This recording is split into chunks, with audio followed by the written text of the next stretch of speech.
Yes, तो बच्चों important reactions of S block, ठीक है। तो जिसमें हम लोग सबसे पहले बच्चों बात करेंगे रिएक्शन विद ऑक्सीजन, जिसको अपन एयर बोल सकते हैं। और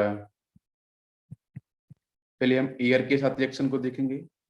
जब भी बच्चों क्वेश्चन एयर के साथ आएगा, अगर क्वेश्चन में एयर लिखा हुआ तो एयर का मतलब बच्चों होता है nitrogen gas plus oxygen gas, ठीक है। आपको इन दोनों के साथ रिएक्शन करनी पड़ेगी अगर क्वेश्चन के अंदर आपको एयर लिखा है। प्रीवियस क्वेश्चन अगर आप देखोगे तो वहां बच्चों बहुत बार एयर को यूज किया गया है, एयर इस वर्ड को।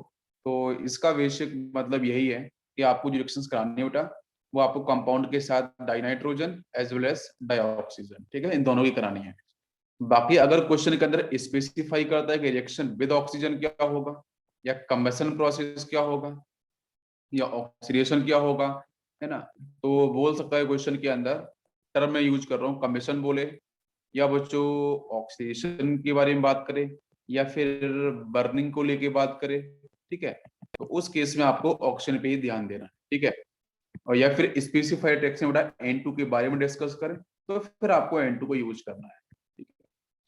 अगर एयर वर्ड यूज करता है तो एयर का मतलब N2 प्लस O2, ठीक है, आपको ये ध्यान रखना पड़ेगा, इंपॉर्टेंट। बाकी आपको कमीशन ऑक्सीडेशन बर्निंग बोलेगा तो आपको ऑक्सीजन की तरफ जाना पड़ेगा, ठीक है। तो सबसे पहले बच्चों हम बात करेंगे, एक्स ब्लॉक हम लोग पढ़ रहे हैं तो reaction with oxygen, second reaction with water molecule. तो रिएक्शन विद ऑक्सीजन को थोड़ा पहले समझते हैं। तो यहाँ बच्चों जो ऑक्सीजन लिखा है उसका मतलब है O2, ठीक है। एक कॉन्सेप्ट को समझने की कोशिश करते हैं यहाँ से कि बच्चों सबसे पहले ये देखो कि जो हमारा ऑक्सीजन एटम है, ऑक्सीजन एटम है, ये बच्चों जब डिफरेंट एलिमेंट्स के हर रिएक्शन परफॉर्म करता है तो किन किन स्टेट में प्रेजेंट होता है। तो बच्चों ये 3 डिफरेंट फेज में आपको जनरली देखने को मिलता है। एक तो बच्चों मिलता है इसकी ऑक्साइड फॉर्म, ठीक है, first form is oxide. Second form आपको देखने को मिलेगी परऑक्साइड, परऑक्साइड। और थर्ड फॉर्म बच्चों देखने को मिलती है सुपर ऑक्साइड, सुपर ऑक्साइड। वैसे तो अगर बच्चों बात करते हैं तो सब ऑक्साइड भी होता है और भी डिफरेंट टाइप के ऑक्साइड्स होते हैं, लेकिन मैं जनरली अगर क्लासिफाई करूं तो ऑक्सीजन बच्चों 3 डिफरेंट स्टेट के अंदर आपको देखने को मिलेगा, ऑक्साइड, परऑक्साइड, सुपर ऑक्साइड। जब हम ऑक्साइड के बारे में बच्चों बात करते हैं तो हम आइडेंटिफाई कैसे करेंगे कि भाई कौन सा ऑक्साइड है, कहाँ पे आपका कौन सा मेटल आपका परऑक्साइड है, कौन सा आपका सुपर ऑक्साइड है। तो अगर बच्चों ऑक्सीजन के पास बच्चों चार्ज आता है -2, इसका मतलब कि अगर ऑक्सीडेशन स्टेट या ऑक्सीडेशन नंबर की वैल्यू बच्चों -2 आती है किसी भी गिवन कंपाउंड के अंदर, अगर ऑक्सीजन की ऑक्सीडेशन स्टेट बच्चों -2 आती है तो अपन इसे ऑक्साइड बोलेंगे। पर ऑक्साइड के बारे में बच्चों बात करते हैं, उसको रिप्रेजेंट करते हैं बच्चों इस तरीके से O2 पे -2 चार्ज, ठीक है, जैसे ऑक्सीजन सिंगल बॉन्ड ऑक्सीजन -1 इस तरीके से, ठीक है। तो अगर आपको पता है कि बेटा सुपरऑक्साइड के बारे परऑक्साइड के बारे में बात करी जा रही है तो आपको क्या ध्यान रखना है कि भाई किसी भी गिवन कंपाउंड के अंदर अगर ऑक्सीजन का बच्चों जो ऑक्सीडेशन नंबर है अगर उसकी वैल्यू बच्चों आती है -1, ऑक्सीडेशन नंबर का मतलब होता है बेटा पर एटम, मैं oxidation number is basically defined for पर एटम। पर एटम का मतलब होता है सिंगल एटम, ठीक है। सिंगल एटम के लिए हमेशा हम ऑक्सीडेशन नंबर को डिफाइन करते हैं। तो जब बेटा ऑक्सीडेशन नंबर ऑक्सीजन की -1 आ जाएगी किसी भी कंपाउंड के अंदर, डेफिनेटली उसे हम क्या बोलेंगे कि बेटा वो आपका परऑक्साइड है। Next is super oxide. तो सुपर ऑक्साइड की बच्चों बात करते हैं तो इसको अपन रिप्रेजेंट करते हैं O2 पे चार्ज -1, ठीक है, इस तरीके से। ये रिप्रेजेंटेशन बच्चों बहुत महत्वपूर्ण है, ऑक्सीजन पे -2, O2 पे -2, O2 पे -1। तो अगर मैं यहाँ ऑक्सीडेशन नंबर निकालूंगा तो बेटा X फॉर द ऑक्सीजन, कितने एटम बच्चों ऑक्सीजन का 2 एटम है, होल चार्ज कितना है -1 है। तो X की वैल्यू बच्चों यहाँ से निकल के आ जाएगी, दैट इज दी -1/2। अगर बच्चों किसी भी गिवन कंपाउंड के अंदर ऑक्सीजन का ऑक्सीडेशन नंबर अगर बच्चों -1/2 होता है तो उसको बच्चों हम लोग क्या बोलते हैं, सुपर ऑक्साइड बोलते हैं। क्या सभी को मेरी बात समझ में आ रही है? तीनों बातें क्लियर? तो यहाँ जो बच्चों हमारे एल्कली मेटल्स हैं या जो एल्कन अर्थ मेटल्स हैं, एल्कली मेटल्स आपके सामने लिखे हुए हैं, देखो आपके lithium, sodium, potassium, rubidium, caesium. और बच्चों आपके एल्कन अर्थ मेटल हैं beryllium, magnesium, calcium, potassium, barium. तो बच्चों एस ब्लॉक के एलिमेंट जब बच्चों रिएक्शन करते हैं ऑक्सीजन गैस के साथ बाई आपके जो मॉलिक्यूलर ऑक्सीजन रिएक्शन परफॉर्म करेंगे तो 3 टाइप के कंपाउंड जनरेट करते हैं। पहला बच्चों ऑक्साइड होगा, मेटल ऑक्साइड, सेकंड आपका मेटल परऑक्साइड, थर्ड आपका मेटल सुपर ऑक्साइड। तो 3 टाइप के यहाँ पे ऑक्साइड्स बिल्कुल डेफिनेटली जनरेट होते हैं। ये बात बिल्कुल आपको ध्यान से समझनी पड़ेगी। बेटा सभी को बात समझ में आ रही है? कोई कंफ्यूजन किसी बच्चे को? बताओ भाई, कोई दिक्कत? नहीं। अब एक मैं कॉन्सेप्ट आपको यहाँ पे समझाता हूँ, एक बहुत ही महत्वपूर्ण कॉन्सेप्ट है यहाँ पे। ये देखो बेटा, ये तीनों तो हमने समझ लिए, इनके मौलिक फॉर्मूले समझ लिए, रिप्रेजेंटेशन समझ लिए, लेकिन अब ये भी समझा जाए कि भाई ये जो आपके कौन कौन से एलिमेंट ऐसे हैं जो परऑक्साइड बनाते हैं, कौन कौन से एलिमेंट है जो आपके सुपर ऑक्साइड बनाते हैं, ठीक है, कौन कौन से ऑक्साइड्स बनाएंगे। तो बच्चों यहाँ पे ना थोड़ा सा मैं आपको एक लॉजिक दे रहा हूँ, बहुत बढ़िया सा लॉजिक, आपको हमेशा कोई दिक्कत नहीं होगी इस लॉजिक के साथ, ध्यान देना। जैसे बच्चों अगर मैं बात करता हूँ कि भाई अगर सेम साइज का कैटायन, ठीक है, सेम साइज का कैटायन और सेम साइज का एनायन होगा, तो बच्चों वहां पे जो बॉन्डिंग डेवलप होगी, बिकॉज यहाँ ओवरलैपिंग परफेक्ट होगी, और यहाँ जो बच्चों आपकी बॉन्डिंग डेवलप होगी ना, वो बहुत ही स्ट्रांग होगी, बहुत ही अच्छी बॉन्डिंग हो पाएगी। क्यों? क्योंकि बच्चों दोनों सेम साइज के हैं। तो सेम साइज का कैटायन, सेम साइज का एनायन अगर बच्चों मिक्सअप करते हैं, तो उस केस में बनने वाला जो भी कंपाउंड होगा, वो कंपाउंड बच्चों, वो कंपाउंड काफी अधिक स्टेबल होगा, है ना। स्टेबल क्यों अधिक होगा? बिकॉज दोनों जो ऐसा ऐसा फजान रूल के अंदर भी मैं आपको एक्सप्लेन करूंगा, इसके ऊपर बॉन्डिंग के ऊपर भी एक बार बताऊंगा। या आप सिर्फ इस लॉजिक को बिल्कुल समझ लो, मैं आपको बिल्कुल बेसिक ट्रिक्स के बारे में बात कर रहा हूँ कि अगर बेटा जिस साइज का कैटायन है, जिस साइज का एनायन है, तो परफेक्ट ओवरलैपिंग होगी, तो बॉन्डिंग काफी स्ट्रांग होगी, तो काफी अच्छा कंपाउंड आपको बॉन्ड देखने को मिलेगा। तो यहाँ समझ लो कि बेटा इन तीनों के अंदर जो ऑक्साइड है, ऑक्सीजन पे -2 है, परऑक्साइड है O2 पे -2 चार्ज है, सुपर ऑक्साइड है बेटा O2 पे -1 चार्ज है, ठीक है। तो अगर इनके हम साइज के बारे में बात करते हैं, तो बच्चों यहाँ पे सबसे बड़ा साइज होता है सुपर ऑक्साइड।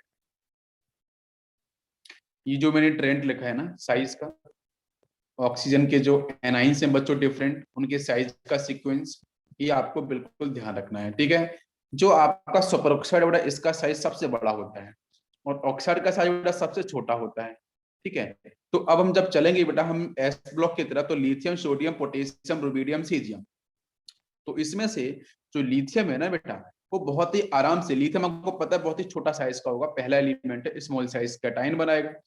तो बेटा इसमें से आपको तीनों में से स्मॉल साइज एनएन खोजना पड़ेगा, तो कौन सा आपको मिलेगा? ऑक्सीजन पे -2 ऑक्साइड। तो इसका मतलब जो लिथियम, ऐसा नहीं बेटा कि लिथियम सिर्फ ऑक्साइड ही बनाएगा, कि भाई स्मॉल साइज का एनाइन कौन सा है? ऑक्साइड। स्मॉल साइज कैटायन बच्चों कौन सा? यहाँ पे लिथियम है। तो लिथियम के साथ बच्चों जब रिएक्शन ऑक्सीजन की कराई जाएगी, तो वहां से लिथियम का ऑक्साइड आपको प्रोड्यूस होता है। लेकिन मैं बोलूंगा बेटा लिथियम का जो ऑक्साइड है, अगर मैं उसे रिप्रेजेंट करने की कोशिश करूं, तो आपका Li2O इस तरीके से रिप्रेजेंट कर सकता हूं। आप चेक चेक करके बेटा देखो यहाँ पे, भाई लिथियम बेटा फिक्स है, आपको पता है एस ब्लॉक का हमेशा ऑक्सीडेशन नंबर +1 होगा, तो 2 × 1 फॉर लिथियम प्लस ऑक्सीजन का x = 0, ये आपका +2 इधर जाएगा बेटा 0 के इधर, तो x की वैल्यू कितनी? -2 आ जाएगी। मतलब जो Li2O लिखा है बहुत परफेक्ट लिखा है, जहां पे ऑक्सीजन का ऑक्सीडेशन नंबर -2 है, तो डेफिनेटली बेटा ये ऑक्साइड लिखा हुआ है, ठीक है। तो लिथियम बच्चों अपना मोस्ट स्टेबल कंपाउंड ऑक्साइड बनाता है। क्यों बनाता है? Because small size cation small size N के साथ इजिली आपका बॉन्डिंग को, परफेक्ट स्ट्रॉन्ग बॉन्डिंग को डेवलप कर पाता है, ठीक है। लेकिन यही बच्चों में बोलूं, क्या लिथियम कभी भी सुपर ऑक्साइड नहीं बनाता? क्या लिथियम कभी पेरोक्साइड नहीं बनाता है? बनाता है, लेकिन वो लीस्ट स्टेबल होते हैं। अगर आपसे मैं एक क्वेश्चन पूछूं यहाँ से कि लिथियम का ऑक्साइड हो गया, लिथियम का बच्चों आपका पेरोक्साइड हो गया, मैं पूछूं लिथियम का सुपर ऑक्साइड हो गया, तो इन तीनों में से मोस्ट स्टेबल कौन सा होगा? ये क्वेश्चन आता है, इस बात को ध्यान रखना है बेटा, बहुत अच्छा क्वेश्चन बनता है। मैं आपको लिख के दूं यहाँ पे, ध्यान देना। जैसे फर्स्ट कंपाउंड मैंने लिख के दिया बच्चों Li2O, सेकेंड कंपाउंड आपको लिख के दिया मैंने Li2O2, ध्यान देना, और थर्ड कंपाउंड बच्चों लिख के दिया मैंने LiO2। आप ध्यान से समझो, जैसे भाई तीनों जो कंपाउंड है वो लिथियम का ही है। पहला कंपाउंड बच्चों क्या है? ऑक्साइड है। आपको समझ में आ रहा होगा कैसे बच्चों ऑक्साइड है, क्योंकि यहाँ पे जब आप ऑक्सीडेशन नंबर निकालोगे तो आपको समझ में आएगा कि भाई ऑक्सीजन का ऑक्सीडेशन नंबर -2 अगर आता है, तो डेफिनेटली वो आपका ऑक्साइड होता है। तो आपने जब इसे आयनाइज किया बेटा, लिथियम का हमेशा +1 होगा ऑक्सीडेशन नंबर। सॉल्व करो तो 2 × 1 + x = 0, तो x की वैल्यू बच्चों -2 आ जाएगी, मतलब पहला कंपाउंड ऑक्साइड है। सेकेंड कंपाउंड ऊपर देखोगे तो यहाँ पे भी आपका 2 × 1 + 2 × 1, ठीक है, 2 × 1 + और बाकी आपका क्या होगा 2 इंटू एक्स हो जाएगा for the oxygen that is equal to 0। तो यहाँ से ये +2 इधर जाएगा तो -2 डिवाइड बाई 2 कर देंगे तो बच्चों x की वैल्यू आ जाएगी -1। मतलब यहाँ पे Li2O2 के अंदर क्या है बच्चों पेरोक्साइड की फेज में है। नेक्स्ट बेटा देखो तो यहाँ से भी 2 इंटू 1 प्लस ऑक्सीजन कितना है, सॉरी यहाँ पे 2 इंटू 1 नहीं होगा, यहाँ पे एक ही लिथियम है तो आपका सिर्फ 1 डिफाइन होगा। ठीक है, 1 + 2 into x is equal to 0। तो यहाँ से आपका 2x इज इक्वल टू -1 तो x की वैल्यू हो जाएगी -1/2। मतलब यहाँ बच्चों किस फेज में, सुपर ऑक्साइड के फेज में। अगर मैं क्वेश्चन पूछूं कि बेटा स्टेबिलिटी का ऑर्डर क्या होगा Li2O, Li2O2, LiO2, तो Li2O क्या है बेटा सुपर ऑक्साइड है, LiO2 क्या है वो आपका परऑक्साइड है, और Li2O के बारे में बात करते हैं तो वो आपका ऑक्साइड है। तो अगर स्टेबिलिटी के ऑर्डर की बात करें बेटा सही सीक्वेंस क्या होगा, ये फर्स्ट कंपाउंड है, ये सेकंड कंपाउंड है, ये थर्ड कंपाउंड है, तो स्टेबिलिटी का ऑर्डर बच्चों ही होगा फर्स्ट अत्यधिक देन सेकंड देन आपका थर्ड। यही क्वेश्चंस बच्चों ठीक है जेई मेंस के अंदर 2018 के अंदर पूछा गया था। ठीक है, आप समझ लो यहाँ से जो मैं पढ़ा रहा हूँ बिल्कुल कट टू कट आपको क्वेश्चंस आएंगे, बिल्कुल समझ लो आपको रखना है। सभी को बात समझ में आ गई, कोई कंफ्यूजन नहीं, बताओ बच्चों जल्दी से, एनी डाउट? यस। तो यहाँ से बच्चों हम देख सकते हैं कि 3 टाइप के यहाँ से कंपाउंड जनरेट होंगे, एक मेटल ऑक्साइड, दूसरा आपका मेटल परऑक्साइड, थर्ड आपका मेटल सुपर ऑक्साइड। तो हम बच्चों ये जरूर डिस्कशन करेंगे यहाँ पे कि ऑक्साइड बनता कैसे है, सुपर ऑक्साइड कैसे बनता है, इसके ऊपर कुछ इजी ट्रिक्स के ऊपर चर्चा भी करेंगे और देखेंगे। तो बेटा देखो लिथियम जो है ना बेटा, लिथियम ये आपका हमेशा मोस्ट स्टेबल कंपाउंड ऑक्साइड बनाता है। मेरी बात समझ में आ रही है? अच्छा चलो एक मैं आपको एक और थोड़ा एडवांस सेक्शन पे लेके चलता हूँ, ठीक है, आईआईटी के लिए भी थोड़ा बताता हूँ आपको। तो देखो बेटा सबसे पहले पता है कि मॉलिक्यूलर फेज के अंदर जो ऑक्सीजन वो O2 के फेज में आपका स्टेबल होता है। तो जब बच्चों इसके साथ आपको पता है O2 इज स्टेबल, कैसे बच्चों स्टेबल है भाई, ऑक्सीजन डबल बॉन्ड ऑक्सीजन, दोनों साइड बच्चों इनकी ऑक्टेट कंप्लीट है, आप देख लो यही तो होता है बेटा O2 का फॉर्म आपका स्ट्रक्चर। तो ये पूरी तरीके से स्टेबल है बिकॉज दोनों ऑक्सीजन के ऑक्टेट कंप्लीट है। तो नाउ क्वेश्चन इज दिस कि बेटा O2 के साथ जब बेटा 1 इलेक्ट्रॉन ऐड किया जाएगा, O2 के साथ जब 1 इलेक्ट्रॉन ऐड किया जाएगा तो आपको पता है कि इलेक्ट्रॉन का एडिशन हम कर रहे हैं, तो बेटा ये प्रोसेस कौन सा होगा, तो ध्यान देना यहां से नो डाउट बेटा ये बन जाएगा O2 पे -1 चार्ज। लेकिन O2 पे -1 चार्ज बनेगा तो आपको अगर पता है तो according to valence bond theory, according to valence bond theory and according to molecular orbital theory, दो डिफरेंट थ्योरीज होती हैं। अकॉर्डिंग टू MOT अगर बेटा हम बैलेंस बॉन्ड थ्योरी की बात करते हैं तो ये कैसा होगा आपका स्टेबल होगा, है ना, इसके पास, और मैं बोलूं तो ये कैसा होगा बेटा डायामैग्नेटिक कंपाउंड होगा। ठीक है, डायामैग्नेटिक कंपाउंड होगा। ठीक है, डाया का मतलब all are paired. According to molecular orbital theory it is advance theory, new theory जो अभी काम कर रही है ना किसी भी कंपाउंड्स के आपके स्ट्रक्चर को डिफाइन करने के लिए। तो अकॉर्डिंग टू MOT ये बच्चों कैसा होता है, डाया आपका पैरामैग्नेटिक कंपाउंड होता है। कैसा होता है पैरा, और पैरा का मतलब बेटा कहीं ना कहीं इसके पास क्या होगा, एक इलेक्ट्रॉन आपका अनपेयर्ड मिलेगा। तो इसका मतलब जो 1 इलेक्ट्रॉन अनपेयर्ड होगा तो वो दिक्कत क्रिएट करेगा, भाई 1 इलेक्ट्रॉन अनपेयर्ड है तो इसकी वजह से बेटा इस कंपाउंड की जो O2 है उसकी एनर्जी बच्चों क्या होगी, ज्यादा होगी, बिकॉज 1 इलेक्ट्रॉन बेटा क्या करेगा, डिस्टर्बेंस क्रिएट करेगा। तो क्वेश्चन ये है कि सर मैं BBT को मानूं कि MOT को मानूं, तो जो बच्चों मॉडर्न थ्योरी है उसी को अपन मानते हैं। मेरी बात समझ में आ गई? बिल्कुल। तो MOT बच्चों डोमिनेट करती है, तो बेटा इसका मतलब ये है कि जो आपका ऑक्सीजन है, तो क्वेश्चन में आएगा कि according to valence bond theory तो ये कंपाउंड कैसा है, आपको टिक करना है diamagnetic. According to molecular orbital theory advance theory तो बच्चों ये पैरामैग्नेटिक होगा, इसके पास में इलेक्ट्रॉन अनपेयर्ड होगा। अनपेयर्ड होने की वजह से डायपोल मूवमेंट मैग्नेटिक मूवमेंट सब कुछ डेवलप आपका डिफाइन किया जाएगा with the help of formula. और जब इलेक्ट्रॉन बेटा अनपेयर्ड होगा तो उसके साथ बच्चों ये अगर एक्स्ट्रा इलेक्ट्रॉन इसके साथ ऐड हो जाता है तो कहीं ना कहीं O2 -1 according to molecular orbital theory it is more stable as compare to O2। भाई इसके पास 1 इलेक्ट्रॉन अनपेयर्ड था ना, तो सामने से अगर मैं इलेक्ट्रॉन को जोड़ा तो वो पेयर्ड हो जाएगा, और पेयर्ड होने के बाद O2 -1 अकॉर्डिंग टू मैं MOT बार बार बोल रहा हूँ, according to molecular orbital theory O2 -1 is more stable as compare to O2। ये बच्चों में किससे बता रहा हूँ, MOT से बता रहा हूँ। लेकिन अगर बैलेंस बॉन्ड थ्योरी की बात करता हूँ तो बच्चों O2 is more stable as compare to O2 -1 because BBT बच्चों ये कहती है कि O2 ऑलरेडी स्टेबल है, इसके पास कोई भी इलेक्ट्रॉन्स अनपेयर्ड नहीं है। क्या सभी को मेरी बात समझ में आ रही है? ये बहुत महत्वपूर्ण पॉइंट है, ये आपको दिक्कत बाद में करेगा, इसलिए आपको मैं पहले ही बता दे रहा हूँ केमिकल बॉन्डिंग के सेक्शन यही चल रहे हैं। ठीक है, बिल्कुल सही। इलेक्ट्रॉन बच्चों ऐड हो गया, इसमें चला गया। अब अकॉर्डिंग टू एमओटी हम उसी को फॉलो करेंगे। तो मोस्ट स्टेबल बच्चों कौन सा होगा? ऑक्सीजन पे O2 पे -1 चार्ज। तो इसका मतलब ये बेटा प्रोसेस कैसा होगा? एक्सोथर्मिक। अरे याद करो बेटा, दिस इज एक्सोथर्मिक प्रोसेस। फिर क्या होगा भाई? O2 से O2 माइनस में मोर स्टेबल ना, तो एनर्जी रिलीज होगी ना, बिल्कुल एनर्जी रिलीज होगी। तो एक्सोथर्मिक प्रोसेस। अब इसके बाद ये देखो ये क्या बन चुका है, व्हाट इज दिस? बताओ भाई। O2 पे -1 चार्ज, जल्दी से बताओ। 2 × x इज इक्वल टू -1। तो x की वैल्यू बच्चों आ जाएगी -1/2। क्या सभी को समझ में आ रहा है?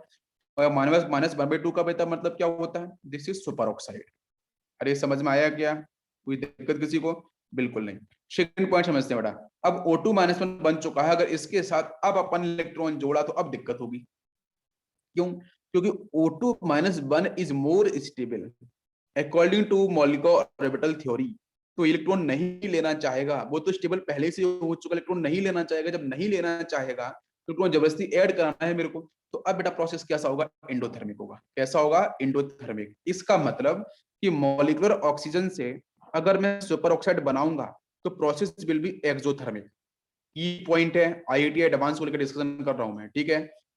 सेकेंड, अब यहां से आपका मॉलिक्यूलर ऑक्सीजन से सुपर ऑक्साइड बनेगा। Process always will be exothermic according to molecular orbital theory, और एमओटी को ही फॉलो किया गया है, ठीक है, एडवांस के अंदर। सेकंड बच्चों, अगर O2 -1 के साथ मैंने सुपर ऑक्साइड के साथ फिर से इलेक्ट्रॉन को ऐड किया तो बच्चों क्या बनेगा? ये बन जाएगा O2 पे -2 चार्ज। ये बनेगा, देख लो आप ध्यान से। और इसका मतलब क्या होगा? आपने कहा लो 2 × x इज इक्वल टू -2। तो 2 से 2 कैंसिल, x की value -1, it is a peroxide. इसका मतलब जब बच्चों में सुपर ऑक्साइड के साथ इलेक्ट्रॉन को ऐड करूंगा तो उस केस में बनेगा आपका परऑक्साइड, और प्रोसेस कैसा होगा? एंडोथर्मिक होगा। क्या सभी को समझ में आ रहा है? बताओ भाई जल्दी से। क्लियर? तो मॉलिक्यूलर ऑक्सीजन से सुपर ऑक्साइड कैसे बना, एज वेल एज बच्चों परऑक्साइड कैसे बन रहा है, ये बात सभी को समझ में आ गई? कोई दिक्कत नहीं? बेटा बता दो, कोई प्रॉब्लम किसी को यहाँ तक समझने में? अब इसके बाद अब क्या बचा है? तो अब बच्चों एक ही चीज बची है, ऑक्साइड। तो ऑक्साइड की तरफ अगर अपन चलते हैं तो ऑक्साइड में कुछ नहीं करना है, इसके साथ आप फिर से इलेक्ट्रॉन को ऐड कर दो। तो ये बन चुका है ना O2 -2। इसके साथ अगर मैं 1 इलेक्ट्रॉन को फिर से ऐड करता हूं तो क्या बनेगा? बताओ भाई। करेंगे तो क्या बनेगा? तो ये कुछ ऐसा बन जाएगा भाई O2 पे -3। बट ये तो कुछ होता ही नहीं है। आपने कहा लो यहाँ पे तो क्या होगा? 2 × x इज इक्वल टू -3। तो x की वैल्यू आएगी -3/2। तो ऐसा तो कोई कंपाउंड होता ही नहीं है। तो ये आपका अनस्टेबल है, ये कभी फॉर्म ही नहीं हो सकता। तो ये रिएक्शन बच्चों कभी फीजिबल नहीं होगी। अच्छा, नेक्स्ट में बात करूं तो इस पे इलेक्ट्रॉन ऐड करके देखते हैं। तो ये था O2 पे -2 एडिशन विद 2 इलेक्ट्रॉन्स। तो यहाँ से बच्चों क्या बनेगा? ये आप लिख सकते हो क्या इस तरीके से? O2 पे -4। ये भी तो गलत हो जाएगा क्योंकि रिप्रेजेंटेशन हो ही नहीं सकता, ये भी रॉन्ग रिप्रेजेंटेशन है। तो अब इसको मैं ऐसे लिख सकता हूँ कि भाई 2 एटम ऑक्सीजन के हैं, तो मैं लिख सकता हूँ 2O यहाँ पे -2 charge. This is correct representation, check कर लो आप। ठीक है, बिकॉज मुझे ऑक्साइड बनाना है। तो आप देख लो बेटा, यहाँ पे क्या है? ऑक्सीजन के ऊपर -2 कॉफिशिएंट। जब ऑक्सीडेशन नंबर निकलते हैं तो कॉफिशिएंट का कोई मतलब नहीं होता, ठीक है, कॉफिशिएंट कोई मतलब नहीं होता। तो यहाँ पे देखो ऑक्सीजन को बेटा सीधा -2 चार्ज दिख रहा है। तो परफेक्ट यहाँ से x की वैल्यू निकल के आ जाएगी -2। तो दिस इज ऑक्साइड। समझ में आ गया? पूरा प्रोसेस क्लियर? रिवाइज करो फटाफट से। मॉलिक्यूलर ऑक्सीजन के साथ इलेक्ट्रॉन ऐड किया तो क्या बना? Super oxide. Process will be exo. फिर इलेक्ट्रॉन बच्चों ऐड किया सुपर ऑक्साइड के साथ तो क्या बना आपका? Peroxide. Process will B endothermic. और फिर आपका जो परऑक्साइड बन चुका है उसके साथ दो इलेक्ट्रॉन को ऐड करना है तो क्या बनेगा? ऑक्साइड बनेगा। लेकिन प्रोसेस कैसा होगा? Exo endo. This is also endothermic. आप उनको ऐड कर रहे हो ना, तो ये भी प्रोसेस कैसा होगा? एंडोथर्मिक होगा। बेटा बात समझ में आ गई? तो इसका मतलब क्या? इसका मतलब ये हो गया कि अगर मैं मूव करता हूं बच्चों O2 से O2 -2 की तरफ, देन O2 -2 की तरफ, देन बच्चों यहाँ पे 2O -2 की तरफ, तो मुझे बताओ एनर्जी रिलीज होगी या एनर्जी एब्जॉर्ब होगी? एनर्जी रिलीज या एनर्जी एब्जॉर्ब, क्या होगी बताओ भाई? एनर्जी रिलीज या एनर्जी एब्जॉर्ब? तो एनर्जी जो होगी ना बेटा, वो आपके यहाँ पे एब्जॉर्ब होगी, है ना। आपने देखा कि भाई पहला प्रोसेस क्या था? एक्सो था। सेकेंड प्रोसेस क्या था? एंडो था। और ये भी प्रोसेस क्या था? एंडो था। ये पूरा प्रोसेस बेटा प्लीज ध्यान रखना, जेई एडवांस ने, आईआईटी ने इसके ऊपर क्वेश्चंस पूछा है, ठीक है। बिल्कुल बिल्कुल ध्यान रखना, इंपॉर्टेंट है। सभी को बात समझ में आ गई? क्लियर। इसके बाद मैं आपको यहाँ पे एक्सप्लेन करता हूँ थोड़ा N2 के बारे में ना, डाई नाइट्रोजन के बारे में। जैसे अगर एयर लेके आ जाता है तो N2 के बारे में भी यहीं पे आपको मैं समझाता हूँ। O2 के बारे में समझ में आ गया सर। तो जब बच्चों N2 के बारे में बात करते हैं तो पहले तो आपको पता है कि इसको ब्रेक करना पड़ेगा। N2 पहले तो डिसोशिएट हो तो हाफ मोल्स आपको N2 लेना पड़ेगा। भाई N2 के साथ ना हाफ का मल्टीप्लाई मैंने क्यों किया है भाई, हाफ इंटू 2 करोगे, 2 से 2 कैंसिल तो 1। आपको याद होगा बेटा बॉन्ड डिसोसिएशन एनर्जी। और बेटा जो नाइट्रोजन है ना वो ट्रिपल बॉन्ड की फॉर्म में एग्जिस्ट करता है, एन ट्रिपल बॉन्ड है, स्मॉल साइज का होता है, इलेक्ट्रोनेगेटिविटी भी काफी ठीक होती है, जिसकी वजह से बेटा ये मोर स्टेबिलिटी गेन करने के लिए ट्रिपल बॉन्ड की फेज में चला जाता है। तो हाफ मोल्स लेना पड़ेगा। तो इसका मतलब बच्चों यहाँ पे पहले देना पड़ेगा bond dissociation energy divided by 2। आपको याद करो मैंने पढ़ाया था प्रोसेस बॉर्न हाइबर साइकिल। तो बच्चों यहाँ से बन गया आपका 1 नाइट्रोजन एटम आ गया। अब इस 1 नाइट्रोजन एटम से कन्वर्ट करना है बिकॉज इसकी इलेक्ट्रोनेगेटिविटी काफी अच्छी होती है। ठीक है बेटा, fluorine, oxygen, nitrogen. Nitrogen is the third most electronegative atom in the periodic table. तो दैट्स व्हाई ये बेटा इलेक्ट्रॉन को एक्सेप्ट करना चाहेगा, रिलीज नहीं करेगा। आपको बता चुका हूं मैं पी ब्लॉक के एलिमेंट्स के इलेक्ट्रॉन, पी ब्लॉक के एलिमेंट्स की रिएक्टिविटी डिफाइन होती है बच्चों एफिनिटी के बेस पे अदर देन हैलोजन्स। याद होगा आपको। एस ब्लॉक के एलिमेंट्स की बच्चों रिएक्टिविटी डिफाइन होती है with the help of ionisation, enthalpy, electrons को रिलीज करने की टेंडेंसी इलेक्ट्रॉन पॉजिटिविटी की वजह से। तो बच्चों यहाँ पे इलेक्ट्रॉन को एक्सेप्ट करेगा। तो n-3 में कन्वर्ट, बड़ा इसके पास कितने 5 इलेक्ट्रॉन होते हैं, 3 लेगा तो 8 में कन्वर्ट हो जाएगा, -3 चार्ज। ठीक है, तो ये क्या करेगा, इलेक्ट्रॉन एफिनिटी 1 डिफाइन करेगा, प्लस इलेक्ट्रॉन एफिनिटी 2 डिफाइन करेगा, प्लस इलेक्ट्रॉन एफिनिटी 3 डिफाइन करेगा। ये तीनों ही वैल्यूज यहाँ पे प्रॉपर्ली डिफाइन होगी। तब बच्चों जाके जो नाइट्रोजन आपको दिख रहा है 1 एटम, ये गैसियस फेज में है, आइसोलेटेड है। आपको पता है इलेक्ट्रॉन एफिनिटी की definition, electron affinity is energy. तो हम कहाँ पे बच्चों यूज करते हैं कि ये जो कॉन्सेप्ट वो अप्लाई करते हैं आपके आइसोलेटेड गैसियस मोनोटॉमिक एटम्स के लिए। तो वही तो आपको दिख रहा है। तो पहले मैंने तोड़ दिया एनर्जी देके, फिर लास्ट में बच्चों इलेक्ट्रॉन एफिनिटी को मैंने ऐड कर दिया, तो यहाँ से n-3 में कन्वर्ट हो गया। नाउ क्वेश्चन इज दिस कि अगर बच्चों मैं इधर से इधर जा रहा हूँ n2 से n देन n-3, तो मुझे बताओ यहाँ पे जो एनर्जी की रिक्वायरमेंट होगी वो बढ़ेगी या घटेगी, जल्दी बताओ। जो रिक्वायर्ड एनर्जी होगी उसकी वैल्यू बेटा बढ़नी चाहिए ना, बिल्कुल बढ़ेगी, बिल्कुल सही है ना। रिक्वायर्ड एनर्जी डेफिनेटली क्या करेगी आपकी, इंक्रीज करेगी। सभी को बात समझ में आ गई, कोई कंफ्यूजन नहीं। तो अब देख लो आप ये कॉन्सेप्ट को ध्यान रखना। तो देखो बेटा लिथियम बहुत छोटा साइज का है तो सीधा बच्चों क्या बनाएगा, ऑक्साइड। सोडियम बच्चों थोड़ा सा बिगर साइज का है तो बच्चों ये बनाएगा परऑक्साइड।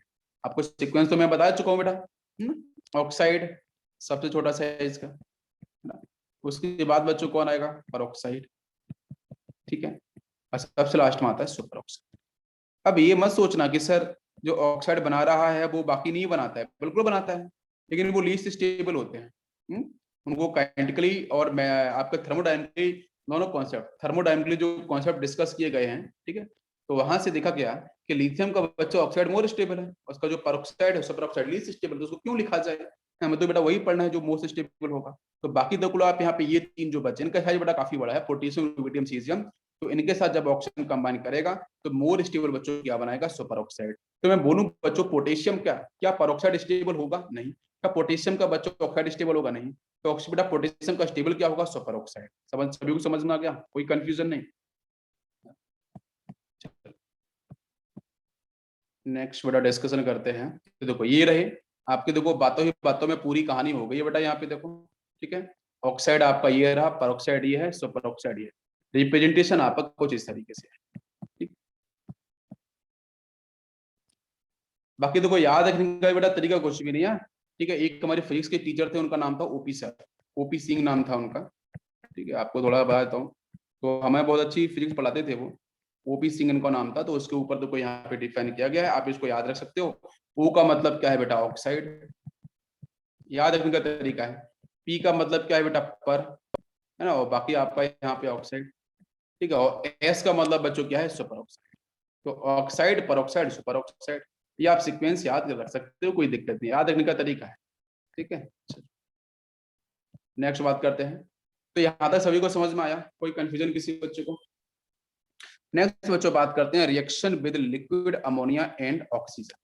ठीक है, अच्छा, तो बाकी अभी क्वेश्चन यहाँ पे ये है कि लिक्विड अमोनिया के साथ रिएक्शन परफॉर्म करेंगे तो क्या होगा। ठीक है, और बाकी अगर मैं डायरेक्ट ऑक्सीजन से रिएक्शन कराऊंगा तो रिएक्शन क्या परफॉर्म होगी, ठीक है। चलो, तो यहाँ पे नेक्स्ट पॉइंट में लेता हूँ बेटा, alkyne earth metal. Alkaline earth metal, alkali metals को तो लेके आपको समझ में आ गया कि कौन सा सुपर ऑक्साइड बनाएगा, कौन सा सुपर ऑक्साइड, कौन सा एलिमेंट ऑक्साइड। तो बच्चों ध्यान दो, यहाँ पे मैं लिखता हूँ एल्काइन अर्थ मेटल के अंदर एम का मतलब बेटा वो आपका एलिमेंट, एल्काइन अर्थ मेटल का, और बाकी यहाँ पे लिखा है मैंने एयर, ठीक है। एयर का मतलब बच्चों पता है कि यहाँ पे आपका नाइट्रोजन भी है एज वेल एज आपका ऑक्सीजन भी है। तो पहले तो बच्चों हम बात करेंगे यहाँ पे ऑक्सीजन को लेकर, ठीक है, बाकी हम बात N2 को लेके करेंगे। तो अगर बच्चों हम लोग यहाँ पे एयर के साथ ऑक्सीजन रिएक्शन परफॉर्म कराते हैं तो दो एलिमेंट आपको ध्यान रखने हैं, कौन कौन से, एक बच्चों बेरिलियम, एक आपका मैग्नीशियम। बेरिलियम और मैग्नीशियम ये जो दो ऐसे एलिमेंट हैं, ये बच्चों ना तो डाई नाइट्रोजन के साथ ना ही आपके डाई ऑक्सीजन के साथ रिएक्शन को परफॉर्म नहीं करते हैं। क्यों परफॉर्म नहीं करते हैं? तो इसके पीछे बच्चों रीजन होता है इनकी हाई आयनाइजेशन एंथैल्पी वैल्यू। बहुत स्मॉल साइज के हैं, स्मॉल साइज के हैं, इलेक्ट्रॉन्स को निकालना नहीं चाहते हैं। बहुत छोटे साइज के हैं, तो जहां पे बच्चों क्या होगा, न्यूक्लियस का आउटरमोस्ट इलेक्ट्रॉन के साथ स्ट्रॉन्ग फोर्स ऑफ अट्रैक्शन होगा, छोटे साइज के हैं तो उनका इलेक्ट्रॉन निकलना काफी डिफिकल्ट होता है। आप इजीली इलेक्ट्रॉन्स को बाहर नहीं निकाल सकते हो, इसलिए बेरिलियम मैग्नीशियम बच्चों आसानी से रिएक्शन परफॉर्म नहीं करते हैं, ठीक है। एयर के साथ, एयर का मतलब बेटा O2 और N2 के साथ, ध्यान रखना इसका रीजन क्या है। तो बाकी जो बच्चों बच्चों एलिमेंट है वो क्या बेटा फॉर्म करते हैं। अगर यहाँ पे आप ऑक्साइड को लेके बात करोगे तो बनेगा MO टाइप, ठीक है। मैं बच्चों बात कर रहा हूँ इलेक्ट्राइन अर्थ मेटल को लेके। और बच्चों अगर हम बात करते हो ये कंपाउंड किससे बना है, एयर का मतलब होता है O2 as well as di nitrogen. तो अगर बच्चों ये जो आपका मेटल है alkaline earth metal when combined with oxygen then formation of MO. MO का मतलब बच्चों यहाँ पे ऑक्सीडेशन नंबर निकालोगे तो इलेक्ट्राइन अर्थ मेटल का बच्चों हमेशा +2 ऑक्सीडेशन नंबर होता है। तो इसका मतलब यहाँ से +2 + x = 2 हो जाएगा 0। तो x की वैल्यू बच्चों -2 आ गई। तो इसका मतलब ये है कि अगर आप बेरिलियम मैग्नीशियम को छोड़ दो तो बाकी जितने भी बच्चों एलिमेंट हैं वो हमेशा बच्चों क्या करते हैं कि ऑक्सीजन के साथ जब भी कंबाइन होंगे तो ऑक्साइड ही बनाते हैं। बाकी यहाँ पे परऑक्साइड सुपर ऑक्साइड और उसकी जैसी कहानी नहीं है जो एल्कली मेटल्स में हम लोगों ने पढ़ी थी। यहाँ पे बच्चों हमेशा ऑक्साइड बनेंगे, दो एलिमेंट को छोड़ देना, बेरिलियम को और मैग्नीशियम को। रीजन आपको clear, because of high ionization enthalpy value.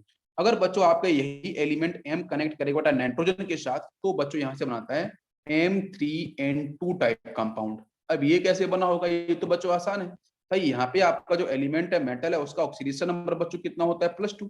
और मैंने बेटा थोड़ी देर पहले बताया कि जो नाइट्रोजन है बेटा वो नाइट्राइड के फेज में -3 ऑक्सीडेशन नंबर को होल्ड करेगा। तो जब बेटा इसको हम क्रॉस मल्टीप्लाई करेंगे तो M बच्चों 3 हो जाएगा और बाकी आपको N2 हो जाएगा। क्या सभी को बात समझ में आई, क्लियर हो गया। तो ये दो कंपाउंड यहाँ से आपके जनरेट होंगे, बिल्कुल सही से संभाल के रखो। सभी को बात समझ में आई, कोई कंफ्यूजन किसी बच्चे को, बताओ भाई जल्दी से बताओ, एनी कंफ्यूजन? यस, क्लियर हो गया। अच्छा, एक यहाँ पे एक क्वेश्चन ये भी है, आप लोगों ने पूछा है यहाँ पे कि सर लिथियम के साथ आपने ये बताया डाइनोमिक रिएक्शन क्या होगी। तो बेटा लिथियम के अलावा बाकी जितने भी एलिमेंट्स हैं हमारे एल्कली मेटल्स के अंदर, अगर बच्चों को N2 के साथ रिएक्शन परफॉर्म करते हैं तो अनडाउटली बेटा वहां पे कंपाउंड बनता है Li3N टाइप। हम लिख सकते हैं M3N टाइप। क्यों? लिथियम के पास बच्चों चार्ज कितना होगा, +1, N के पास -3, क्रॉस मल्टीप्लाई करेंगे तो Li3N बनेगा। ऐसे बच्चों सोडियम की तरफ चले जाएंगे तो वहीं पे यही कंपाउंड बनेगा, है ना। तो वहां पे कोई दिक्कत नहीं है, वहां तो आपको यही बनेगा आपका M3N टाइप कंपाउंड, है ना, नाइट्राइड का फॉर्मेशन करेगा। और बाकी यहाँ पे आपका करेगा M3N2 टाइप का, कोई दिक्कत है यहाँ पे। और बाकी बच्चों अगर ऑक्सीजन कंबाइन करेगा तो हमेशा क्या बनेगा, ऑक्साइड का फॉर्मेशन होगा। बताओ भाई सभी क्लियर हुआ, किसी बच्चों कोई डाउट? तो चलो देखते हैं बेटा फटाफट से एक दो रिएक्शंस। जैसे यहाँ पे बच्चों मैंने लिया कि मैग्नीशियम के साथ अगर एयर ने रिएक्शन परफॉर्म करा तो बताओ भाई जल्दी से क्या आंसर बनेगा, कौन से ऑप्शन आपको सिलेक्ट करने होंगे। तो आपको पता है कि एयर का मतलब बच्चों दो बातें होती है, ऑक्सीजन भी होता है एज वेल डाइनाइट्रोजन भी होता है। तो आप क्या करोगे, पहली रिएक्शन बेटा ऑक्सीजन के साथ करा दो तो NGO बन जाएगा। यहाँ पे बेटा ऑक्साइड बनते हैं, ठीक है, अर्थ मेटल में। चलो ना, ये सेकंड डे का एलिमेंट है, सेकंड डे का एलिमेंट है, ठीक है। मैं आपको कोशिश कर रहा हूँ बेटा कॉन्सेप्ट को समझाने की ज्यादा, थ्योरी को मैं कम से कम बता रहा हूँ, कॉन्सेप्ट को ज्यादा समझा रहा हूँ, क्वेश्चन यहीं से बनते हैं, ठीक है। यस, थ्योरी आप लोग पढ़ सकते हो, बहुत सारी बुक्स में लिखी हुई है रामायण, आप पढ़ लो वहां से, ठीक है, कोई दिक्कत नहीं। तो यहाँ से बच्चों आपका बच जाएगा Mg3N2 टाइप कंपाउंड। कॉन्सेप्ट बड़ा स्ट्रॉन्ग रखने चाहिए, ठीक है, उसी से सब कुछ काम होता है। अगर एग्जाम निकालना है आपको IIT एडवांस और आपको जेई मेंस, तो यहाँ से बिल्कुल बात बनेगी। ये बात को बिल्कुल अच्छे से ईमानदारी से ध्यान में रखना, ठीक है।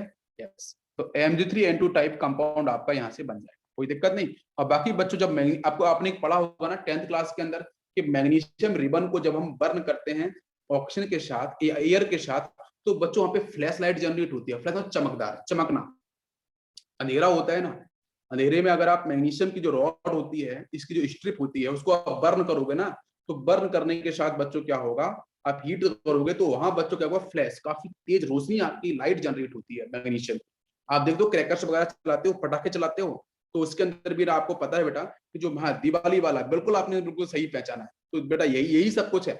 मैक्सिमम एलिमेंट जो आपको, देखो मैं आपको बताता हूँ, दिवाली के टाइम, शादियों के टाइम, जो मैरिज होती है उसके टाइम, कोई आप बड़ा फंक्शन करते हो, उसमें कुछ आप क्रैकर्स वगैरह चलाते हो, पटाखे वगैरह, तो जो लाइट रंग बिरंगे, नीला, पीला, गुलाबी, बैंगनी, जो भी रंग आता है, वो just because of alkali metals, just because of earth metal, लगभग इनकी वजह से ही कलर जनरेट होता है। अगर ये एलिमेंट नहीं होते तो फिर पटाखे जलाने का कोई फायदा नहीं था, ठीक है, कलर निकलता ही नहीं। तो बच्चों यहाँ से Mg3N2 आपका, और एज वेल एज बच्चों यहाँ से फ्लैश लाइट, काफी चमकदार फ्लैश लाइट बच्चों यहाँ से जनरेट होती है। बहुत इंपॉर्टेंट कहानी है, आपको मजा आ रहा होगा डेफिनेटली।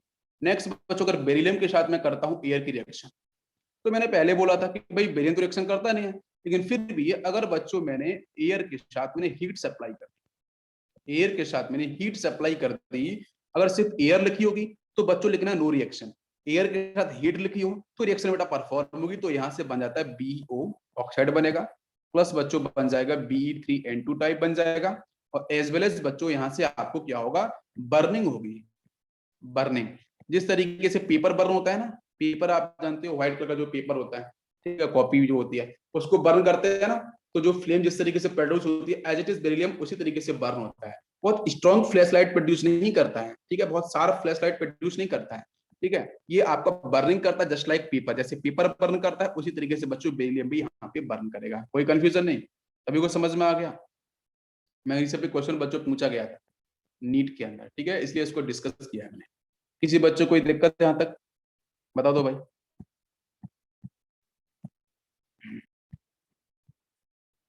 चलो, तो ये बात बच्चों यहाँ पे आपको समझ में आ।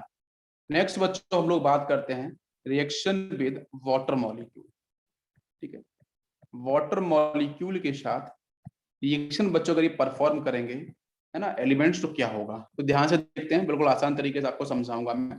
सबसे देखो, सबसे पहले बच्चों देखो, आपकी मैं बात करूंगा एल्कली मेटल्स को लेकर। तो एल्कली मेटल्स का मतलब बेटा एम लिया मैंने, इन दी प्रेजेंस ऑफ वाटर, बेटा हाइड्रोलिसिस भी बोला जा सकता है। तो यहाँ से बच्चों बनता है कंपाउंड 2 मोल्स ऑफ MOH, और बाकी बच्चों यहाँ से रिलीज होती है हाइड्रोजन गैस, H2 गैस काफी तेजी से यहाँ से रिलीज होती है।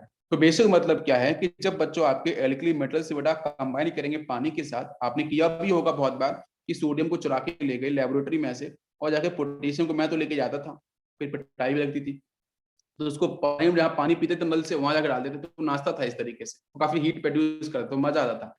तो बच्चों एम जो आपका यहाँ पे क्या है, मेटल है, ये आपका 2 मोल्स MOH जनरेट करेगा, हाइड्रोक्साइड जनरेट करेगा हमेशा, और एज वेल एज बच्चों जो आपका वहां पे जो हीट प्रोड्यूस होती है, तो उसके साथ साथ बच्चों यहाँ पे आपकी H2 गैस रिलीज होती है, काफी एक्सोथर्मिक प्रोसेस होता है बेटा, ठीक है। और बाकी यहाँ पे बैलेंस कर लो 2 मोल्स। तो मैं बच्चों बात करूंगा लिथियम के साथ। तो लिथियम बेटा आपका होता है less reactive, lithium is less reactive, ठीक है, in the presence of water molecule. Sodium and potassium, इनकी बच्चों रिएक्टिविटी काफी अच्छी होती है, तो मैं लिखूंगा यहाँ पे इजिली रिएक्टिव, बहुत ही आसानी से रिएक्शन परफॉर्म करा जाता है ये। और नेक्स्ट बच्चों अगर मैं बात करूं, तो आपका आता है इसके बाद rubidium as well as caesium, ठीक है, इनके साथ बात करेंगे, तो बच्चों इनकी तो रिएक्शन बहुत ही खतरनाक होती है, रिएक्ट विद एन एक्सप्लोजन, आपको कभी करके नहीं देखना है, ठीक है बेटा, ये थोड़ा आपके तबीयत के लिए खराब हो सकता है, ठीक है, तो प्लीज इसको ना करें, ये मेरा सजेशन है। जैसे एडवर्टाइजमेंट लिख के आता है ना कि स्टंट जो किए जा रहे हैं गाड़ी के, वो आपके एक परफेक्ट स्टेट में स्टंट मैन के द्वारा कराए जा रहे हैं, आप उन्हें ट्राई ना करो। तो मैं भी बोलूंगा बिल्कुल भी इस लास्ट की जो रिएक्शन रुबिडियम सीजियम वाली, आप इनको बिल्कुल भी ट्राई ना करो, मेरी प्रेजेंस हो तभी ट्राई करो, क्योंकि मुझे पता है ये कितने खतरनाक है, ठीक है बेटा, समझ में आ गया, कोई दिक्कत नहीं, बस अपन को ध्यान रखना है। कोई डाउट किसी बच्चे को? बताओ भाई, जल्दी बताओ। यहाँ तक किसी को कोई क्वेश्चन डाउट है, कोई पूछना है?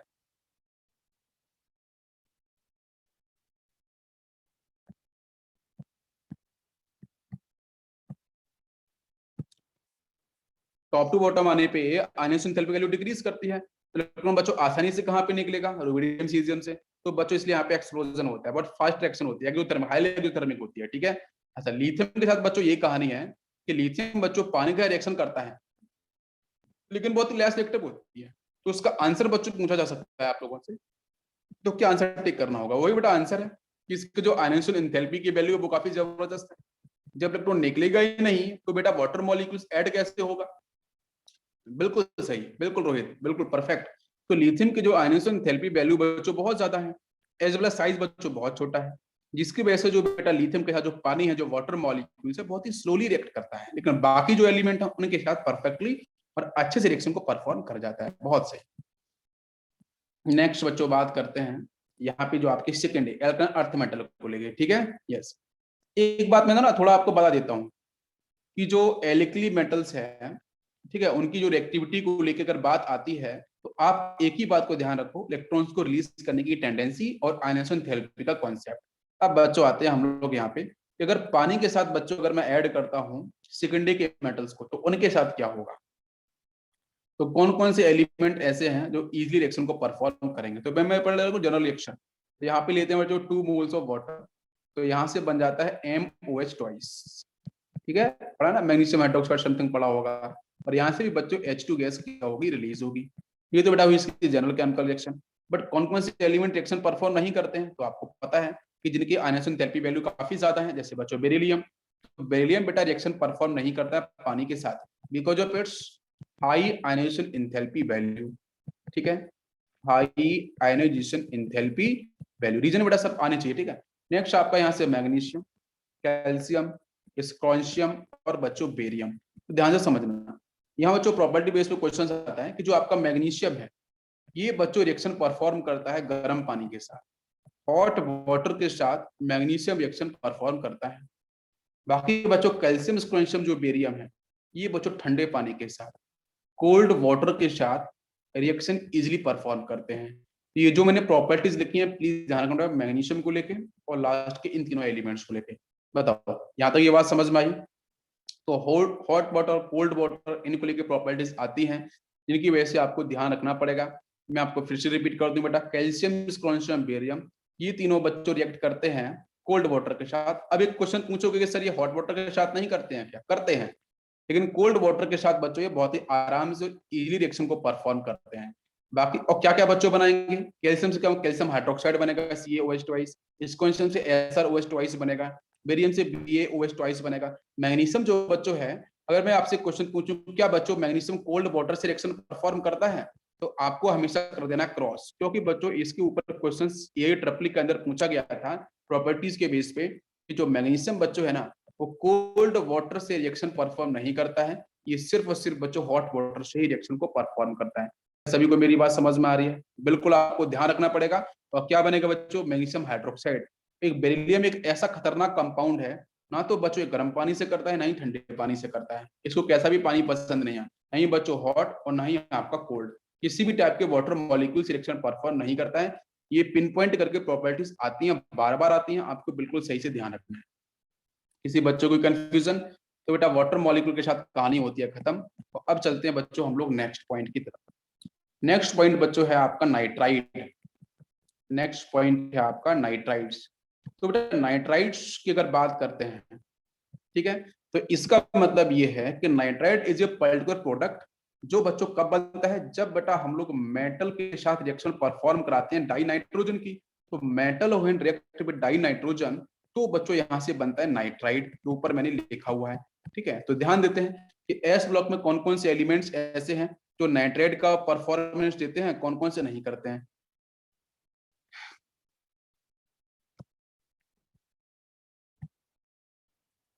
आगे चलते हैं। तो बच्चों हम बात कर रहे हैं नाइट्राइट्स को लेकर। तो बेटा जो नाइट्राइट्स है ये मैंने बताया मेटल के साथ N2 की रिएक्शन परफॉर्म करा दो। तो यहाँ बच्चों में लिखता हूं only lithium react with nitrogen, lithium react with nitrogen to form nitride, to form nitrides, ठीक है। which on hydrolysis, नाइट्राइड मतलब which का मतलब नाइट्राइड, which on हाइड्रोलिसिस का मतलब पानी का addition, which on hydrolysis gives ammonia gas, gives ammonia gas। बहुत ही अच्छा क्वेश्चन बनता है इसके ऊपर कि कौन सा एलिमेंट है जो इस तरीके से उसका रिएक्शन कराएंगे N2 नाइट्रोजन के साथ तो बच्चों नाइट्राइड बनाएगा। देन फर्दर हाइड्रोलिसिस तो अमोनिया गैस प्रोड्यूस होती है और अमोनिया गैस का बच्चों को टेस्ट बोलते हैं लैसांजे टेस्ट, एक बहुत पॉपुलर है वो टेस्ट, बेटा यहाँ पे डिस्कस किया जाता है, आपको पढ़ाऊंगा इसके ऊपर। तो देखो ये बात आपको ध्यान रखनी है, बहुत इंपॉर्टेंट है, एनसीईआरटी में एज इट इज बिल्कुल इस तरीके डिफाइन की गई है। तो डायरेक्शन क्या होगी, तो लिथियम के साथ अगर बच्चों डायनाइट्रोजन बेटा रिएक्शन परफॉर्म करेगा तो आप एक बात को समझो यहाँ पे कि भाई जो लिथियम है एज वेल एज बच्चों जो N2 है, N2 बच्चों कैसा होगा, N ट्रिपल बॉन्ड N होगा, बाकी इधर एक लोन पेयर यहाँ पे एक लोन पेयर है ना। बाकी बच्चों यहाँ पे बात करें लिथियम, तो आप एक बात को समझना ध्यान से कि लिथियम बच्चों इसकी तो आयनाइजेशन एंथैल्पी वैल्यू बच्चों वैसे ही हाई है, ठीक है, काफी हाई है, ठीक है। अच्छा अब बेटा जो नाइट्रोजन है इसकी बात करते हैं तो यहाँ पे N ट्रिपल बॉन्ड है, तो इसकी बच्चों जो बॉन्ड डिसोसिएशन जो एंथैल्पी है वो भी काफी हाई है। तो ये जो बच्चों रिएक्शन परफॉर्म होती है वो आपकी हाई टेम्परेचर पे ही होती है, ठीक है, क्योंकि पहले इसको ब्रेक करो N2 को, देन बेटा N2 में जो नाइट्रोजन निकलेगा वो काफी एक्टिव होगा, जब वो काफी एक्टिव होगा तो it will react with easily react with lithium, तो फिर बच्चों फॉर्म कर लेता है आपका LiOH। ध्यान दो यहाँ पे, सॉरी मैं आपको N2 से पहले बता रहा हूँ 1 सेकेंड। तो यहाँ से आपका फॉर्म हो जाएगा बेटा कंपाउंड आपका Li3 है, बन गया आपका ये नाइट्राइड। अब इसके साथ अगर आपने फिर से हाइड्रोलिसिस कराया, दिस इज नाइट्राइड ना, this is lithium nitride, oxidation आप निकाल सकते हो 3 into 1 plus x is equal to 0, तो x की वैल्यू बच्चों -3 आ जाएगी, तो नाइट्रोजन बच्चों यहाँ पे -3 की स्टेट में है, इट इज नाइट्राइड, ठीक है। तो यहाँ से बच्चों देखो फर्दर अगर हाइड्रोलिसिस कराते हो तो आप किसी भी नाइट्राइड के साथ अगर हाइड्रोलिसिस कराते हो तो वहां से अमोनिया गैस ही प्रोड्यूस होगी, NH3 अमोनिया गैस प्रोड्यूस होगी, बाकी बच्चों यहाँ से बनेगा इसका हाइड्रोक्साइड, तो लिथियम हाइड्रोक्साइड का फॉर्मेशन, तो ये आपका यहाँ से बन जाएगा LiOH, फर्स्ट एक एलिमेंट है तो OH ट्वाइस नहीं होगा, LiOH का फॉर्मेशन एज वेल एज बच्चों अमोनिया गैस प्रोड्यूस होगी। प्लीज इसी कंप्लीट को आपको ध्यान रखना, ये एनसीईआरटी के अंदर बहुत प्रॉपर्ली इसी तरीके से डिफाइन किया गया है, कोई डाउट। अब आते हैं बच्चों इसके बाद अब बाकी जो एलिमेंट है क्या वो भी बेटा रिएक्शन परफॉर्म करते हैं, हाँ करते हैं। ये बाकी फर्स्ट एक जो बाकी के बच्चों एलिमेंट है ये क्वेश्चन पूछोगे आप लोग क्या सर वहां भी रिएक्शन परफॉर्म होती है, हाँ बेटा बिल्कुल रिएक्शन परफॉर्म होती है, लेकिन दिक्कत ये है कि बाकी के एलिमेंट अगर रिएक्शन परफॉर्म करेंगे यहाँ पे डाई नाइट्रोजन के साथ तो रिएक्टिविटी तो हो जाएगी, लेकिन वहां पे क्या होता है कि भाई जो प्रोसेस वो एक्सोथर्मिक है ना, उसको मेंटेन करना पड़ता है कि भाई रिएक्शंस आपकी जो है ना वो आउट ऑफ कंट्रोल ना हो जाए, तो उसको कंट्रोल करने के लिए उसको मेंटेन करने के लिए हमें ये ध्यान रखना होता है कि आपका जो रिएक्शंस है वो हाईली एक्सोथर्मिक भी ना हो और हाईली एंडोथर्मिक भी ना हो, जिससे कोई कैजुअलिटी या जिससे कोई प्रॉब्लम क्रिएट ना हो, ठीक है। तो हम लिथियम बेटा जो है वो इजिली आपका रिएक्शन परफॉर्म कर जाता है, लेकिन थोड़ा सा टेम्परेचर आपको देना पड़ता है, रूम टेम्परेचर थोड़ा सा ऊपर, और रिएक्शन इजीली परफॉर्म कर जाएगा। सभी को बात समझ में आ गई। अब बहुत से बच्चे क्वेश्चन ये भी पूछते हैं कि सर ये जो नाइट्राइड बन गया इसको हीट अप कर दो तो क्या होगा, तो भाई देखो अगर ये एक्चुअली सॉल्ट है आपका लिथियम इज ए कैटायन, आपका N नाइट्राइड है, अगर इसको आपने हीट कर दिया तो यहाँ से बच्चों आपका इसकी बैलेंसिंग करते हैं 2 मोल्स यहाँ पे हो जाता है, तो यहाँ से आपका 6 मोल निकलता है बच्चों लिथियम, और प्लस यहाँ से रिलीज होता है आपका N2 गैस, तो N2 गैस बाहर चली जाएगी, बाकी बच्चों यहाँ से लिथियम देखने को मिलेगा। मेरी बात सभी को समझ में आ रही है, क्लियर। तो इसलिए एनसीईआरटी में लिखा हुआ है कि lithium is the only element in the group that react with dinitrogen to form a nitride, ये बहुत ही क्लियरली और सही ढंग से लिखा हुआ है, ठीक है। अरे बात समझ में आ रही है, बताओ भाई, क्लियर। अच्छा इसके बाद बच्चों हम बात करते हैं सेकंड डे को लेकर, तो सेकंड डे के अंदर अर्थ मेटल की तरफ all group 2 elements form M3N2 type nitride, ठीक है, टाइप नाइट्राइड, इस टाइप के नाइट्राइड का फॉर्मेशन करेंगे। जैसे बच्चों बेरिलियम बहुत पॉपुलर है, आराम से रिएक्शन परफॉर्म करता है, ठीक है। तो यहाँ से मैं बड़ा रिएक्शन आप देख लो, BN2 B3N2 बनेगा, इसके साथ बच्चों हम 6 मोल ऑफ वाटर लेके आते हैं, तो यहाँ से बन जाता है BOH ट्वाइस, और यहाँ पे इसकी 3 मोल्स जनरेट होंगे, प्लस यहाँ से 2 मोल्स अमोनिया आपका जनरेट होता है। ठीक है, नेक्स्ट बच्चों बात करते हैं Mg3N2, it will also react with water molecule. यहाँ से भी बच्चों बन जाएगा वही आपका मैग्नीशियम हाइड्रोक्साइड और आपके 3 मोल्स प्लस आपका 2 mole ammonia NH3, as well as बच्चों कैल्शियम भी होता है Ca3N2, इसके साथ भी आपके वही 6 वाटर मॉलिक्यूल्स। ठीक है, बाकी यहाँ से बनेगा 3 मोल्स ऑफ कैल्शियम हाइड्रोक्साइड और प्लस बच्चों 2 मोल ऑफ अमोनिया का फॉर्मेशन करेगा। समझ में आया सभी को? तो इन 3 ही रिएक्शंस को आपको ध्यान रखना है जो इजीली बच्चों परफॉर्म कर जाते हैं आपके डाई नाइट्रोजन के साथ आपका बेरिलियम, मैग्नीशियम और कैल्शियम। बाकी इनका हाइड्रोलिसिस कराओगे तो बेटा ये आपका कंट्रोलेबल रिएक्शंस होती है जहां से आपका इस तरीके से अमोनिया गैस आपकी इजीली रिलीज हो जाएगा। सभी को बात समझ में आ गई? कोई डाउट किसी बच्चों को? नहीं। यस, नेक्स्ट बच्चों हम डिस्कशन करेंगे कार्बाइड को लेकर। Next point is carbide. तो कार्बाइड के साथ बच्चों बात करते हैं तो रिएक्शन किस तरीके बेटा देखो, कार्बाइड का मतलब बेटा है कार्बन से रिलेटेड। तो कार्बन के ऊपर अगर बच्चों नेगेटिव चार्ज प्रेजेंट होता है तो उसको हम कार्बाइड बोलते हैं। मैं आपको कार्बन फैमिली के अंदर बिल्कुल पढ़ाऊंगा, इसके बारे में ज्यादा डेप्थ में पढ़ाऊंगा, तो अभी हम सिर्फ बात करेंगे कि आपके एल्कली मेटल्स में कौन कौन से मेटल्स ऐसे हैं जो बच्चों आपके कार्बाइड का फॉर्मेशन करते हैं। तो ध्यान दो बेटा, एक तो बच्चों बेरिलियम, ये बनाता है Be2C टाइप कार्बाइड, और अगर बच्चों इसका हम हाइड्रोलिसिस कराते हैं तो यहाँ से बच्चों प्रोड्यूस होता है आपका बेरिलियम हाइड्रोक्साइड, और एज वेल एज बच्चों यहाँ से प्रोड्यूस होती है आपकी मीथेन गैस CH4। 1 कार्बन है तो सिर्फ आपकी यहाँ से मीथेन गैस प्रोड्यूस होगी। ये क्वेश्चन आता है कि किस कार्बाइड से कौन सी गैस प्रोड्यूस होती है। अगर बच्चों हम मैग्नीशियम कार्बाइड की बात करें तो उसका बेटा ये बनता है स्ट्रक्चर Mg2C3, ये आपका यहाँ पे इसका मॉलिक्यूलर फॉर्मूला है। इसका हाइड्रोलिसिस कराएंगे तो यहाँ से बच्चों आपको फिर से मिलेगा मैग्नीशियम हाइड्रोक्साइड, लेकिन जो बच्चों गैस प्रोड्यूस होती है it is acetylene gas, not acetylene, 3 carbon हैं तो प्रोपाइन जनरेट होगा। Yes, CH3 carbon triple bond CH। ठीक है, ये यहाँ से आपकी गैस क्या होगी, जनरेट होगी। नेक्स्ट बच्चों इसको बहुत बार हम लोग लिखते हैं C3H4 करके। ठीक है, इसको हम लोग ना C3H4 करके भी लिख देते हैं, तो भी इसका मतलब यही है। नेक्स्ट बच्चों वेरी पॉपुलर कैल्शियम कार्बाइड, ये 3 बच्चों एलिमेंट हैं बेरिलियम, मैग्नीशियम, कैल्शियम, यही बच्चों बनाते हैं कार्बाइड। ठीक है, यस, अगर वाटर मॉलिक्यूल हाइड्रोलिसिस कराएंगे तो यहाँ पे इसके 2 मोल्स आते हैं, तो अब ये 2 कार्बन देख रहे हैं, तो अब यहाँ से बच्चों रिलीज क्या होगा आपका एसिटिलीन गैस, और बाकी बन जाएगा कैल्शियम का हाइड्रोक्साइड, और रिलीज होगा बेटा CH डबल ट्रिपल बॉन्ड और आपका CH, मतलब C2H2 आपका यहाँ से रिलीज हो जाएगा। सभी को बात समझ में आ रही है? तो 3 एलिमेंट है, बेरिलियम है, मैग्नीशियम है, कैल्शियम है, यही 3 एलिमेंट बच्चों क्या करते हैं आपके एस ब्लॉक के एल्कली मेटल्स के आपके कार्बाइड का फॉर्मेशन करते हैं। और क्वेश्चंस बच्चों आता है गैसेस के ऊपर, अगर ये कार्बाइड है तो कौन सी गैस रिलीज करेगा, नेक्स्ट कार्बाइड है तो बेटा ये कौन सी गैस रिलीज करेगा, तो इस तरीके से कैल्शियम कार्बाइड है तो कौन सी गैस रिलीज करेगा, उसका मॉलिक्यूलर फार्मूला क्या होगा, इन सब के क्वेश्चंस बार बार डिस्कस किए जाते हैं। सभी को बात समझ में आ गई? अरे क्लियर है? बताओ भाई, कोई डाउट किसी बच्चे को? यस, इसके बाद बच्चों ध्यान देते हैं कि कैल्शियम का कार्बाइड, इस पे क्वेश्चन आता है कि CH, आपको क्वेश्चन करोगे आप प्रीवियस है तो आपको मिलेगा कैल्शियम के कार्बाइड के साथ अगर बच्चों हम डाई नाइट्रोजनिक एक्शन परफॉर्म कराते हैं तो यहाँ से क्या प्रोड्यूस होता है, यहाँ से बच्चों आपको मिलता है CaNCN। ठीक है, N ट्वाइस, कैल्शियम साइनामाइड करके इसको बोलते हैं। ये बेटा आपका जो कंपाउंड है ये आपका फर्टिलाइजर जो होता है, फर्टिलाइजर का जो फॉर्मेशन है उसके अंदर इसका यूज किया जाता है। कैल्शियम साइनामाइड बच्चों प्रोड्यूस होगा, और बाकी अगर आप यहाँ से देखोगे यहाँ पे तो ये बेटा आपका होता है सॉल्ट Ca+2 की स्टेट में, बाकी मिलेगा N double bond carbon double bond nitrogen, इस पे चार्ज +2 आएगा तो यहाँ चार्ज होल चार्ज -2 आएगा। ठीक है, और यहाँ पे एक क्वेश्चन एक बार बच्चों पूछा गया है यही ट्रिपली के अंदर कि कैल्शियम साइनामाइड के अंदर जो कार्बन है उसका हाइड्रोजन क्या है, तो इसका हाइड्रोजन था आपका sp हाइड्रोजन, बिकॉज एक सिग्मा इधर एक सिग्मा इधर आप निकाल पाओगे। ठीक है, ये भी क्वेश्चन आया है।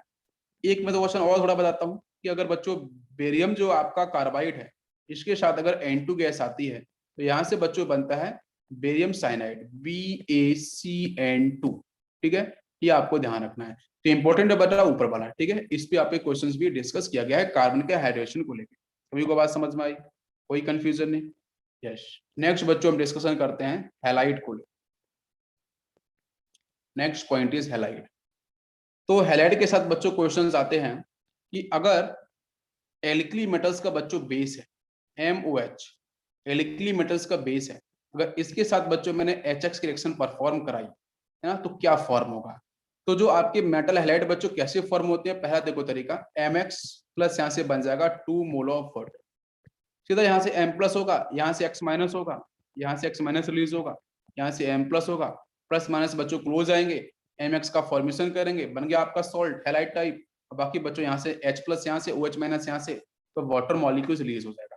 दूसरा बच्चों तरीका ये है कि अगर इनके बेटा M2O, ये आपके ऑक्साइड्स हैं, प्लस आप यहाँ पे 2 मोल ऑफ HX ले लेते हो, बिकॉज यहाँ पे 2 मेटल होंगे तो बेटा हेलोजन भी 2 होने चाहिए, इसलिए 2 का मल्टीप्लाई किया कोएफिशिएंट का, तो यहाँ से बन जाएगा 2 मोल ऑफ MX और प्लस आपका यहाँ से निकल जाएगा वाटर मॉलिक्यूल। एक तो ये तरीका हो गया first method. Second method, third बच्चों मेथड होता है कि आपका M2CO3, तो मतलब मैं बोल सकता हूँ कि अगर बेटा, अगर आपके एल्कली मेटल्स के हाइड्रोक्साइड हो, एल्कली मेटल्स के बेटा ऑक्साइड्स हो, एल्कली मेटल्स के अगर आपके यहाँ पे कार्बोनेट्स हो, तो अगर बेटा इनके साथ में HX रिएक्शन परफॉर्म कराता हूँ तो डेफिनेटली बच्चों यहाँ से आपको हैलाइड देखने को मिलेंगे। तो ये भी बन जाएगा 2 मोल्स ऑफ MX प्लस आपका बन जाएगा carbonic acid H2CO3, H plus यहाँ से CO3 माइनस 2 यहाँ से, तो बन जाएगा कार्बोनिक एसिड। ये तीनों ही रिएक्शंस बच्चों आपके लिए इंपॉर्टेंट है, ध्यान रहेगा ये। अब इसके बाद बच्चों आता है एल्कन अर्थ मेटल। तो एल्कन अर्थ मेटल के अंदर जो बच्चों M आपका मेटल है, it is Alcon earth metal, when it will react with HX, यहाँ बेटा रिएक्शन डायरेक्ट परफॉर्म होती है, यहाँ पे आपको ऑक्साइड वगैरह कुछ भी नहीं ले रहे हैं। M बेटा डायरेक्ट रिएक्ट विद हाइड्रोजन, तो यहाँ से बनता है MX2, ठीक है, जैसे MgCl2 वगैरह होता है, और बाकी यहाँ से रिलीज होगी आपकी हाइड्रोजन गैस, ठीक है, इनको आपको ध्यान रखना है। बाकी बच्चों में अगर स्टेबिलिटी के ऊपर बात करूं, क्वेश्चन स्टेबिलिटी को पूछा जाता है कि यहाँ पे अगर एल्कली मेटल्स के आपको हैलाइड्स दे रखे हैं, उनकी स्टेबिलिटी की बात में क्वेश्चन आता है, थोड़ा सबसे अधिक स्टेबल होता है आपका मेटल का फ्लोराइड, उसके बाद जो मेटल का क्लोराइड, फिर आपका मेटल का ब्रोमाइड, ठीक है, मेटल का ब्रोमाइड, और सबसे लास्ट में बच्चों मेटल का आयोडाइड। ये आपका स्टेबिलिटी का सीक्वेंस है। अगर क्वेश्चंस बच्चों आता है एल्कली मेटल्स को लेके तो आपको इसी को फॉलो करना है। जैसे मैं आपको, अगर मैं आपसे यहाँ पे क्वेश्चन पूछूं कि बच्चों LiCl है, NaCl है, ऐसे भी कोई LiCl है, NaCl है, KCl है, RbCl है, CSCl है, तो मुझे बताओ स्टेबिलिटी का ऑर्डर क्या बनेगा। क्वेश्चंस आते हैं, ठीक है। चलो तो इसके ऊपर हम लोग बात करेंगे बच्चों कल, आज यहीं फिनिश करते हैं। कल जब मिलेंगे तो हम लोग बाकी कुछ और अदर कॉन्सेप्ट उस पर करेंगे डिस्कस।